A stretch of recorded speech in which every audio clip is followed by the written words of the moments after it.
नमस्कार, स्वागत है आपका सफल किसान में। आपके साथ मैं हूं अंटू सिंह। सफल किसान एक ऐसा कार्यक्रम है जिसमें हमारा प्रयास होता है कि देश के कोने कोने से उन किसानों की कहानी हम आप तक पहुंचाएं जिन्होंने कृषि के क्षेत्र में अपनी पहचान बनाई है, चुनौतियों के सामने ना झुकते हुए कामयाबी हासिल की है। तो चलिए शुरुआत करते हैं आज के सफल किसान की और दिखाते हैं आपको ऐसे ही कामयाब किसानों की कहानियां।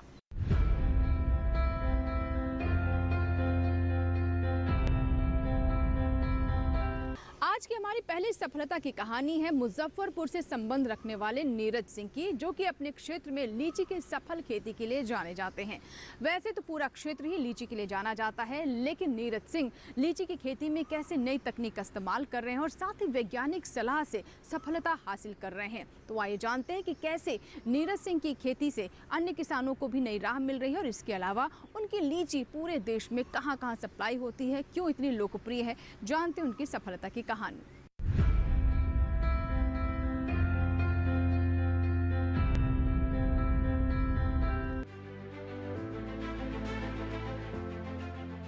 लीची बिहार की पहचान है। चीन के बाद भारत विश्व में लीची का दूसरा सबसे बड़ा उत्पादक है। लीची का पारदर्शी स्वादिष्ट बीज चोल या खाने योग्य गुदा भारत में एक टेबल फ्रूट के रूप में लोकप्रिय है। वहीं चीन और जापान में इसे सूखे या डिब्बा बंद रूप में पसंद किया जाता है। बिहार लीची के उत्पादन मामले में अव्वल है। अपने आकर्षक रंग, स्वाद और गुणों के लिए लोकप्रिय लीची में कैल्शियम, प्रोटीन, खनिज पदार्थ, फास्फोरस, विटामिन सी पाए जाते हैं। इसके बावजूद इसमें एक खामी है जिस वजह से लीची उत्पादकों को अक्सर 2-4 होना पड़ता है, और वो है लीची के जीवन की कम अवधि। हालांकि इसके लिए भी समाधान निकाला जा रहा है, जिसमें इसके प्रसंस्करण पर जोर दिया जा रहा है।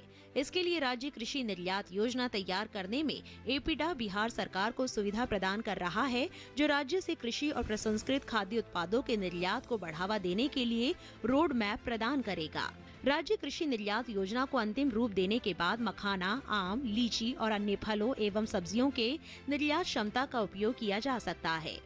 वहीं बिहार सरकार एपीडा और अन्य एजेंसियों के सहयोग से सीमा शुल्क निकासी सुविधा, प्रयोगशाला परीक्षण सुविधा, पैक हाउस और प्री कूलिंग सुविधाएं जैसे आवश्यक बुनियादी ढांचे के निर्माण के लिए प्रयास कर रही है, जो राज्य की कृषि निर्यात क्षमता का उपयोग करेगा और इसे बढ़ावा देगा। इसके साथ ही लीची उत्पादक किसान खुद इसके प्रसंस्करण में कामयाबी हासिल कर रहे हैं। मुजफ्फरपुर के किसान और उद्यमी नीरज सिंह लीची और आम से सह उत्पाद बना रहे हैं और पहले की अपेक्षा ज्यादा लाभ भी कमा रहे हैं। इसके लिए उन्होंने क्या किया, आइए जानते हैं। मैं किसान हूं और आम और लीची का उत्पादक हूं, किसान हूं, लेकिन किसानों की स्थिति बहुत खराब है वहाँ आम और लीची की, और औने पौने दामों में व्यापारी उनसे आम और लीची खरीद के ले जाया करते थे। तो मैं NARC जो लीची अनुसंधान केंद्र है मुसहरी मुजफ्फरपुर में, मैं उनसे संपर्क किया और वहाँ अपनी पत्नी को ट्रेनिंग दिलवाया, और वहाँ 3 दिन का ट्रेनिंग मिली। उसके बाद से स्क्वैश बनाना हमारी पत्नी शुरू की, और मैं उसके हेल्प के रूप में उसके मार्केटिंग मैं कर देता हूँ। जहाँ मेला लगता है वहाँ मैं जाके इसको सेल करा देता हूँ। NRCL लीची पर अनुसंधान और विकास के लिए राष्ट्रीय स्तर पर नेतृत्व प्रदान करने वाला प्रमुख राष्ट्रीय संस्थान है। ये लीची उत्पादन, प्रसंस्करण, मूल्य संवर्धन पर सूचना के राष्ट्रीय भंडार के रूप में भी कार्य करता है, जिसके लिए समय समय पर लोगों को ट्रेनिंग देकर सशक्त बनाने का काम कर रहा है।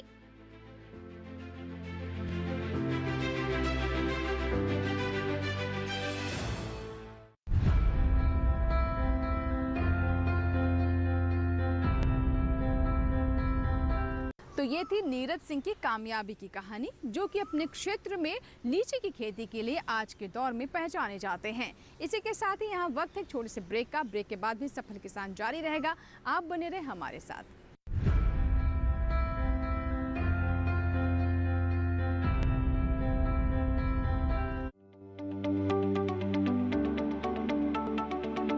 क्या आप जानते हैं जौ बाजरा के सेवन से बढ़ता है हीमोग्लोबिन,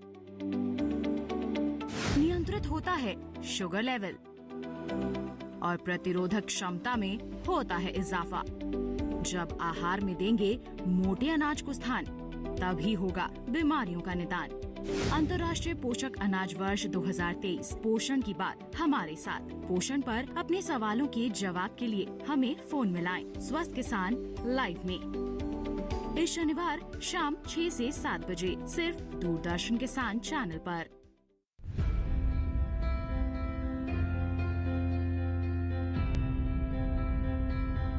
ब्रेक के बाद एक बार फिर आपका स्वागत है। आप देख रहे हैं सफल किसान।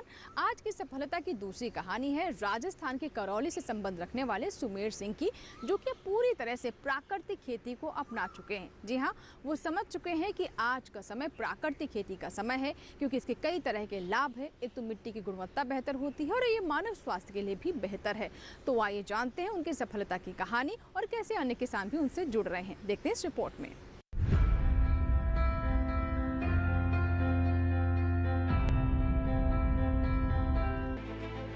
खेती में अगर मुनाफे की राह पकड़नी है तो उसके लिए सबसे कारगर है गौ आधारित खेती करना। इस खेती के कई लाभ हैं, जिसमें कम उपजाऊ मिट्टी, कम पानी और कम संसाधन में बढ़िया पैदावार ली जा सकती है।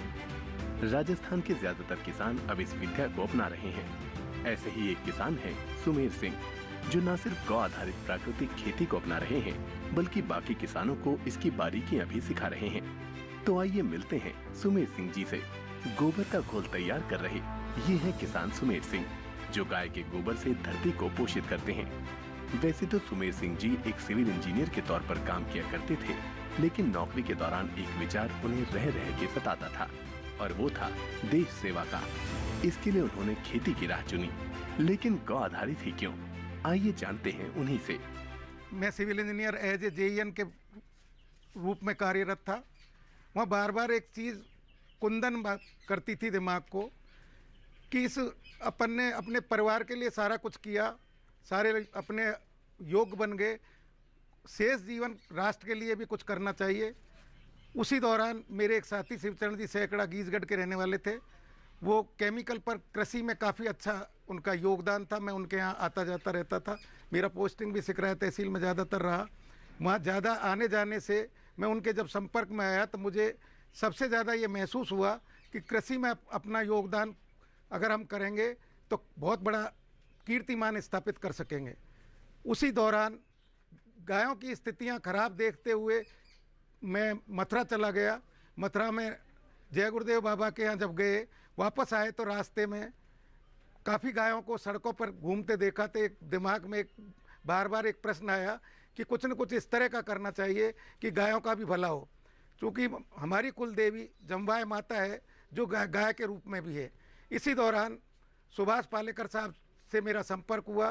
खाटू श्याम जी में उनका एक कैंप चल रहा था। उस समय वो जीरो बजट नेचुरल फार्मिंग पर की एक वर्कशॉप मैंने अटेंड की, और मुझे उस वर्कशॉप से जो शिक्षा मिली, उस शिक्षा ने मुझे झंझोड़ कर रख दिया। मुझे महसूस हुआ कि अपन को जीरो बजट नेचुरल फार्मिंग पर काम करना चाहिए। अब सुमेर सिंह जी से जान लेते हैं कि नौकरी छोड़ने के बाद उन्होंने क्षेत्र में कैसे सफलता पाई और कौन से मुख्य चरण हैं इस खेती को अपनाने के। इस विद्या का पहला घटक है बीजामृत। SPN पद्धति की 4 चीजें आवश्यक हैं। उन 4 चीजों में से 2 चीजें ही हम अपने आप को क्रियान्वयन के रूप में कर पाए। 4 चीजों में नंबर 1 तो पहले आपको देसी गोवंश चाहिए। देसी गोवंश तो आ गया, लेकिन उस प्रक्रिया को पूरे करने के लिए 4 घटकों का योगदान बहुत ज़्यादा जरूरी है। नंबर 1 घटक ये है कि आपको बीजामृत करना है। बीजामृत करने के लिए आपको 20 लीटर पानी, 5 किलो गोबर, 5 लीटर गोमूत्र, 50 ग्राम चूना, 1 मुट्ठी बरगद की मिट्टी डालनी है। 24 घंटे में वो तैयार हो जाता है। 48 घंटे तक उसकी वैलिडिटी है। बीजामृत करने के लिए आप जो भी बीज लाते हैं, बीज की जो नेचर है, उस नेचर के हिसाब से उस बीज का सीड ट्रीटमेंट करते हैं। जैसे सरसों का बीज है तो उसको उस बीजामृत में डबो दीजिए और बाहर निकाल दीजिए। गेहूं का बीज है तो ज़्यादा टाइम रख लीजिए। अगर वेजिटेबल का बीज है तो वेजिटेबल के बीज, चूँकि हमारे पास देसी बीजों का अभाव है तो देसी बीज हम नहीं हमारे पास होने के नाते हमें मार्केट से खरीदने हैं, और मार्केट से खरीदते हैं तो पहले उनको धोते हैं। धोने के बाद उनको उस बीजामृत में डाल देते हैं, और बीजामृत में डालने के बाद उससे बुआई कर देते हैं। फिर दूसरा घटक, बीजामृत के बाद दूसरा घटक हमारा होता है जीवामृत और घन जीवामृत का। चूँकि पहले हम ड्रमों में जीवामृत को घोड़ा करते थे, और 24 घंटे में सुबह शाम 48 घंटे तक घोड़ना था, सुबह और शाम दोनों टाइम पर। जीवामृत बनाने के लिए आपको 200 लीटर पानी, 10 किलो गोबर, 6 से 7-8 लीटर तक गोमूत्र, 1 से 2 किलो गुड़, 1 से 2 किलो बेसन और बरगद की मिट्टी आपको काम में लेनी थी। पहले हम ड्रमों में घोड़ा करते थे, ड्रमों में घोड़ते घोड़ते उनको खेतों में सीधे ले जाते थे, काफ़ी मेहनत वाला कार्य होता था। धीरे धीरे करके हमने उन चीज़ों को ऑटो करना चालू किया। अब हम है ना सुबह सुबह इसमें सारी चीज़ें जीवामृत वाली डाल देते हैं, 24 घंटे इस टैंक में रखते हैं, इसको घुमाते हैं और घुमाने के बाद जीवामृत तैयार हो जाता है। 24 घंटे बाद दूसरे टैंक में शिफ्ट कर देते हैं, तो 24 घंटे के 48 घंटे बाद अगले तीसरे टैंक में शिफ्ट कर देते हैं, फिर अगले चौथे टैंक में शिफ्ट कर देते हैं और उसको फिल्टर करते रहते हैं। इस तरह से हमने जीवामृत इकाई को अपने आप में ऑटो किया हुआ। ऑटो करने के बाद जीवामृत इकाई हमारी आज भी आप मौके पे देख सकते हो ऑटो सिस्टम पर है। चूँकि क्वालिटी वाइज ये चीज़ें, हेल्थ वाइज ये चीज़ें बहुत अच्छी हैं। इसके अलावा सुमेर सिंह जी मल्चिंग को भी जरूरी हिस्सा मानते हैं। इस पर क्या है उनकी राय, आइए जानते हैं। अगली चीज आती है आच्छादन। चूंकि आच्छादन या लाइव आच्छादन तो किया जा सकता है, लेकिन मृत आच्छादन किया जाना संभव नहीं है। न तो यहाँ आपके चावल पैदा होता है, न यहाँ गन्ना पैदा किया जाता है। चूंकि चावल और गन्ना दोनों नहीं किए जा सकते, तो आच्छादन एक बहुत बड़ी प्रॉब्लम है। इसकी वजह से हम 25% मार्किंग उसकी वजह से हम ले नहीं पाए। लाइव आच्छादन तो किया जा सकता है। लाइव आच्छादन के लिए हम कोशिश करते हैं, जैसे आपने उसमें मेथी बो दी या कोई दूसरी चीज़ बो दी, जैसे हमने मूली बोई तो मूली के साइड में हमने सौंफ लगा दी नाली पर। चौथी उनकी पद्धति में सबसे ज़्यादा ज़रूरी है बेड कल्टीवेशन। हमारे गुरुजी का कहना है कि पेड़ कभी भी सीधा है ना भोजन इस तरह से पानी नहीं लेता, उसको भाप चाहिए और भाप के साथ साथ 50% उसको हवा चाहिए। उसको वो वापसा कहते हैं। वापसा बनाने के लिए यहाँ अब से पहले बेड कल्टीवेशन की कोई व्यवस्था ही नहीं थी। अब शिवचरण जी यहाँ बेड कल्टीवेशन के लिए अपने इक्विपमेंट लेके आए, तो उनके इक्विपमेंट आने से हमने बेड कल्टीवेशन पर प्रयोग किए, तो उसके परिणाम संतोषजनक आना शुरू हुआ है। चूँकि वो खेत अपने आप में लेवल नहीं था, तो जो परिणाम अपेक्षित थे वो परिणाम तो नहीं आए, लेकिन परिणाम काफ़ी सुखद आए। मूली जिस पर हमने बेड कल्टीवेशन पर जो मूली लगाई, उस मूली के काफ़ी अच्छे संतोषजनक परिणाम है। सुमेर सिंह जी जैसे किसानों की राह पर चलें तो जल्द ही जीरो बजट खेती का लक्ष्य हासिल किया जा सकता है और देश की धरती को फिर से खुशहाल किया जा सकता है।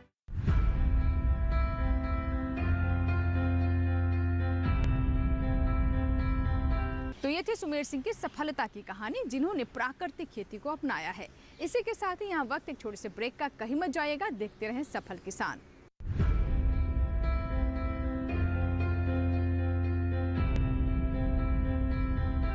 महिला सम्मान बचत पत्र योजना, तो इस योजना की शुरुआत कब हुई और उद्देश्य क्या था, इसके बारे में जानकारी दें। महिलाओं का उत्थान करती, उन्हें आर्थिक रूप से सशक्त बनाती।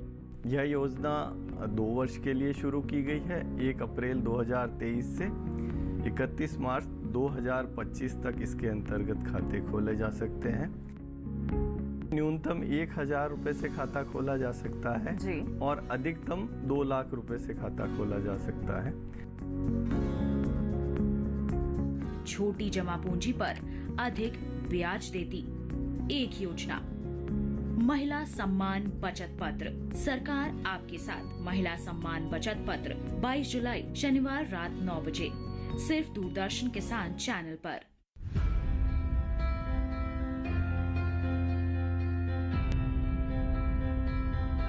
ब्रेक के बाद एक बार फिर आपका स्वागत है। आप देख रहे हैं हमारा खास कार्यक्रम सफल किसान।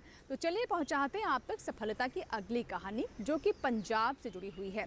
बताते हैं आपको कि कैसे हरजोत कौर और साथ ही साथ परमप्रीत सिंह ने कृषि स्टार्टअप से लाभ लिया। वो कृषि स्टार्टअप के माध्यम से जैविक उत्पाद बाजार तक पहुंचा रहे हैं, जिन्हें काफ़ी पसंद भी किया जा रहा है। उन्हें देखकर अन्य युवा भी प्रोत्साहित हो रहे हैं। तो देखते हैं उनकी कामयाबी की कहानी।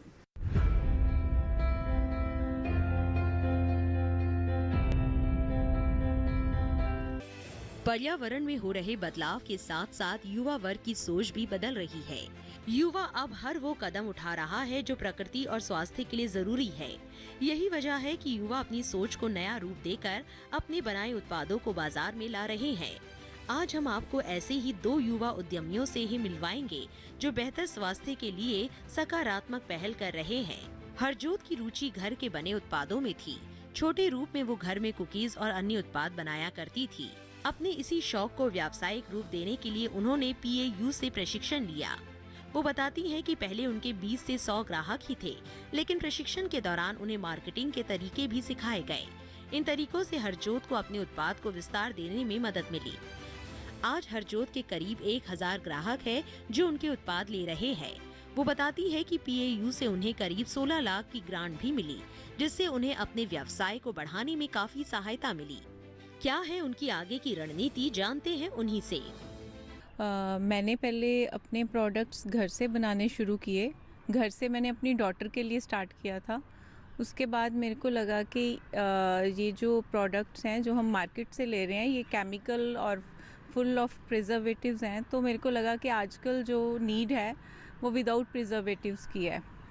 तो उसके लिए मैंने ट्रेनिंग्स यहाँ पंजाब एग्रीकल्चर यूनिवर्सिटी से ली। उसके बाद मेरे को पता चला कि यहाँ पे RKVY रफ्तार प्रोग्राम है, स्किल डेवलपमेंट सेंटर में है, जिसके लिए मैंने अप्लाई किया और वहाँ पे मेरी सिलेक्शन हो गई।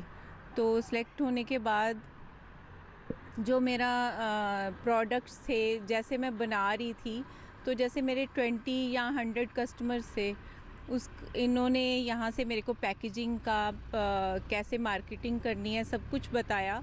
तो उसी को मैंने फिर वही मेरी प्रोडक्शन भी बढ़ गई। मेरे 1000 से ऊपर अब कस्टमर्स हैं, जिसके हिसाब से अब मेरे को गवर्नमेंट से ग्रांट भी मिली है।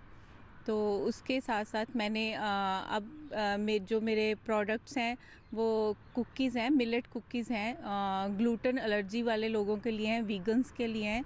और ये सारे प्रोडक्ट्स मेरे इंडिया में अलग अलग स्टेट्स में जा रहे हैं। अब हम अपनी आउटलेट भी खोलने जा रहे हैं। इसके साथ साथ ये जो सारे प्रोडक्शन है, ये जो सारी प्रोडक्शन है ये हम खाली ये नहीं कि मैं अपने तक सीमित रखना चाहती हूँ। अगर मैं काम शुरू कर रही हूँ तो मेरे कम से कम मेरे अंडर अब 20 से 25 जिन लोगों को जो अनएम्प्लॉय हैं, जिनको आगे गवर्नमेंट जॉब नहीं दे सकती या और जिनके स्किल्स अभी इतने नहीं हुए, उनको दे रही हूँ। क्योंकि मैंने अपने पैशन को अपना प्रोफेशन बनाया है। तो मैं यही चाहती हूँ कि जो न्यू जनरेशन, जो कमिंग जनरेशन है वो आ रही है, वो भी अपने जो उसका पैशन है उसको प्रोफेशन बनाए, ताकि हम किसी पे डिपेंड ना होएं। वहीं PAU के छात्र परमप्रीत का कहना है कि उन्होंने पढ़ाई के दौरान ही खुद का व्यवसाय शुरू कर दिया था। परमप्रीत का उद्देश्य लोगों को हेल्दी सलाद देने का है। इसके लिए उन्होंने एक किट तैयार की है जिसमें शरीर के लिए जरूरी पोषक तत्व मौजूद है। परमप्रीत मानते हैं कि इस भाग दौड़ भरी जिंदगी में लोगों के पास समय का अभाव है। इसी वजह से वो संतुलित और पोषण से भरपूर आहार से दूर होते जा रहे हैं। इसी कमी को भरने के लिए परमप्रीत ने ये कदम उठाया है और बना दिया सेहतमंद सलाद। वो बताते हैं कि इस काम को बेहतर ढंग से करने के लिए उन्होंने प्रशिक्षण भी लिया। इतना ही नहीं, PAU से प्रशिक्षण के साथ साथ उन्हें वित्तीय सहायता भी दी है, जिससे वो अपने सपने को आसानी से साकार कर पा रहे हैं। शिक्षा के साथ साथ मैंने एक स्टार्टअप, मेरे एक पार्टनर है अनुपमा, वो उनके साथ मिलकर हमने एक स्टार्टअप स्टार्ट किया, वो है माइक्रोग्रीन्स और एग्जॉटिक वेजिटेबल्स का। तो हमने अपनी जो शिक्षा है उसके साथ साथ ही स्टार्ट किया था, लेकिन अब हम इसे कंपनी के रूप में अभी एक स्टार्टअप रजिस्टर करा दिया है। जो हमारा स्टार्टअप है वो इनक्यूबेट हम कर रहे हैं skill development centre Punjab agriculture university के अंडर, जहाँ पे हमें प्रॉपर ट्रेनिंग दी जा रही है कि हम कैसे अपने बिज़नेस को आगे बढ़ा सकते हैं और कैसे मार्केटिंग करनी है, कैसे अपने प्रोडक्ट को शोकेस करना है। सारा का सारा हमें हेल्प करते हैं डॉक्टर रियाड सर, जो हमारे पाबी प्रोग्राम जो सेंट्रल गवर्नमेंट की एक स्कीम है जिसके अंडर हमें गवर्नमेंट फंडिंग भी मिली हुई है। उसके अंडर हमें 12 लाख की जो गवर्नमेंट फंडिंग मिली हुई है, जिसमें हम इंडोर फार्मिंग का प्रोजेक्ट वहाँ पे चल रहा है। इंडोर फार्मिंग हम क्या कर रहे हैं, जैसे माइक्रोग्रीन्स का हमारा है। माइक्रोग्रीन्स क्या होते हैं कि जो छोटे फॉर्म के कह सकते हो 10 दिन की ग्रोथ है पौधे की, बीज से उगने तक, वो उसे माइक्रोग्रीन कहते हैं। तो वो काफ़ी न्यूट्रिशियस होते हैं। और उसके साथ साथ हमारे काफ़ी ऐसी वेजिटेबल्स भी हैं, जैसे केल हो गया या स्विस चार्ड हो गया या मस्को ब्रोकली हो गया, जो डिफरेंट टाइप्स की एक्जॉटिक वेजिटेबल्स हैं जो काफ़ी न्यूट्रिशियस होती हैं लेकिन हमारी मार्केट में नहीं मिलती हैं। तो हम उन चीज़ों पे भी काम कर रहे हैं, भाई एक्जॉटिक वेजिटेबल्स हम through out the year grow करें। तो उसके लिए हमने एक प्रोजेक्ट डिज़ाइन किया था जिसमें हम इंडोर फार्मिंग का प्रोजेक्ट कर रहे हैं, जिसके अंदर हम ये सारी चीज़ें through out the year grow कर सकते हैं।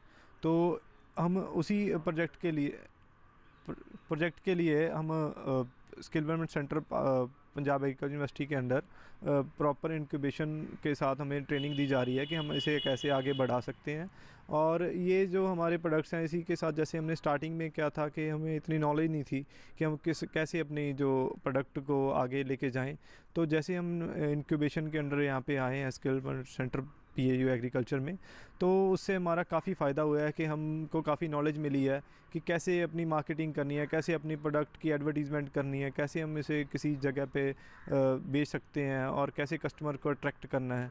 तो उससे हमने जब हमने ये स्कीम को ज्वाइन किया था, उसके बाद से ही हमारा काफ़ी मतलब प्रोडक्ट रेंज भी हमने बढ़ा दी है, क्योंकि जैसे जैसे हमारा बिज़नेस स्टार्ट हुआ है हमें नॉलेज मिली है, तो हमने काफ़ी प्रोडक्ट्स भी नए ऐड कर दिए हैं।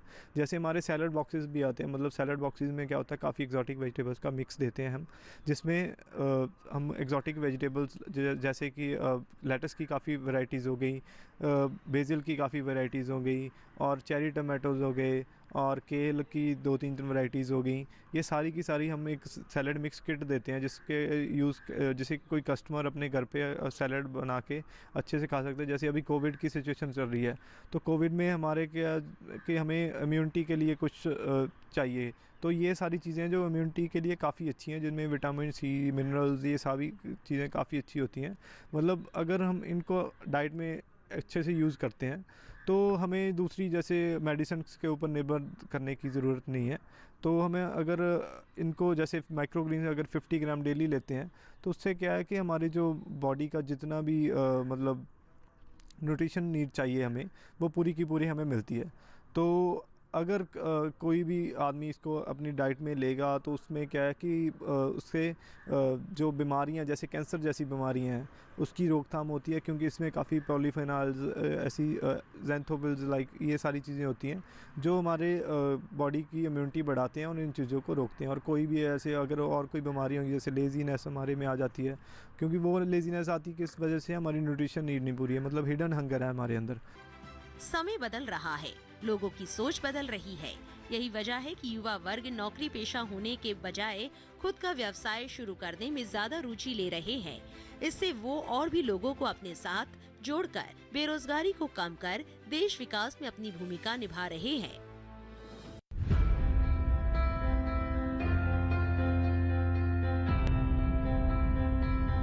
तो देखा आपने कि कृषि स्टार्टअप के क्षेत्र में कैसे युवाओं का रुझान लगातार बढ़ रहा है और इससे रोजगार के नए नए अवसर भी सामने आ रहे हैं। इसी के साथ ही आज के सफल किसान में फिलहाल इतना ही, लेकिन अगर आपके कोई सुझाव हैं, कोई राय है, कोई सवाल है जो कि आप हम तक पहुंचाना चाहते हैं, तो आप हमें ईमेल कर सकते हैं। हमारा ईमेल पता है safalkisan@gmail.com। आप हमें पत्र भी लिख सकते हैं। हमारा पता नोट कर लें, सफल किसान, कमरा नंबर 110, CPC, दूरदर्शन, खेलगांव, नई दिल्ली 110049। आशा करते हैं कि आज सफलता की जो कहानियां हमने आप तक पहुंचाई हैं, आप भी ज़रूर उनसे कुछ ना कुछ सीख लेंगे। नए अंक में नई सफलता की कहानियों के साथ सफल किसान में फिर होगी आपसे मुलाकात। तब तक के लिए दीजिए इजाज़त, लेकिन आप बने रहें दूरदर्शन किसान के साथ। नमस्कार।